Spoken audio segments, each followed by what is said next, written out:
Isang magandang araw po mga kabarangay. So, mag-a-update lamang po tayo dito po sa usaping BSKE postpone na naman. Mga kabarangay, lumalabas na po yung mga makabayang Pilipino. So, muli po sa mga hindi pa po nakapag-subscribe sa aking channel, kayo po ay aking inaanyayahan na mag-subscribe. Pakiclick po ang notification bell at all para palagi po kayong updated sa aking mga bagong videos. Isa na po rito ang City Mayor po ng Malolos, Attorney Christian Natividad. Pag-usapan po natin. Yes po mga kabarangay, kung hindi pa po, sa mga hindi pa po nakakapanood, dito po kay Attorney Christian Natividad ng City of Malolos. Isa po itong abogado, isang mayor po, na nagsasabi po na wala po siyang nakikitang dahilan para i-postpone na naman po muli ang barangay at SK election na ito na naka-schedule po sa November 2, 2026. Yan po ay ayon sa Republic Act 12232 mga kabarangay.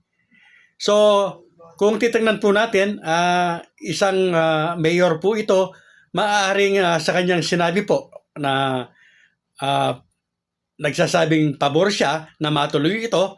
Dahil nga po sinabi niyang talagang wala siyang nakikitang dahilan para i-postpone ito, hindi po inisip ni Mayor na baka may magalit sa mga nasasakupan niyang nakaupo na mga barangay officials.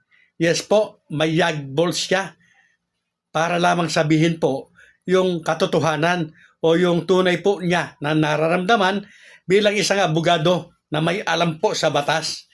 Galing po ang salitang yan sa isang mayor, sa isang abogado, Attorney Christian Natividad ng City of Malolos.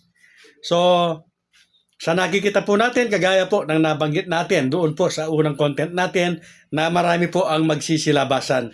Marami po ang lalabas na mga Pilipino na talagang ipaglalaban po ang demokrasya.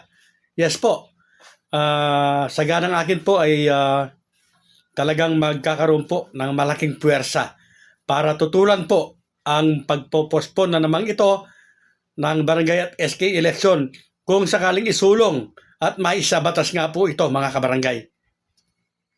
Alam po ninyo, sana sa mga advisor po ni Pangulong BBM, kung sakasakali po na ito ay maipasa sa Senado at Kongreso, sana po ay i-advise ninyo ang ating Pangulo na wag itong pipirmahan. Ibeto ito.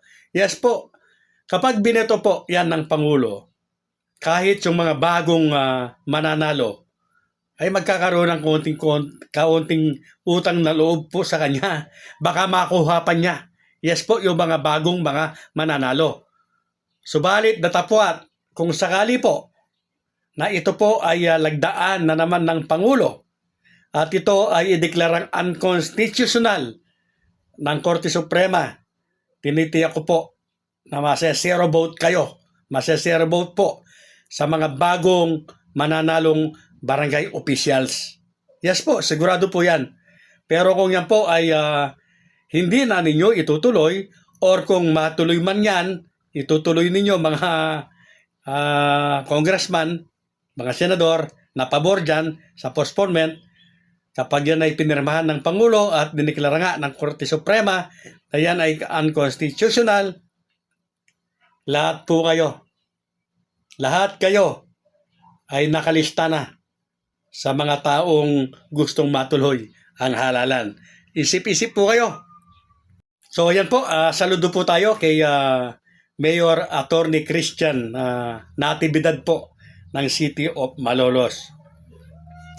Congratulations sa inyong mga taga City of Malolos, at meron kayong isang magaling na mayor, na isang abogado na panig sa katotohanan.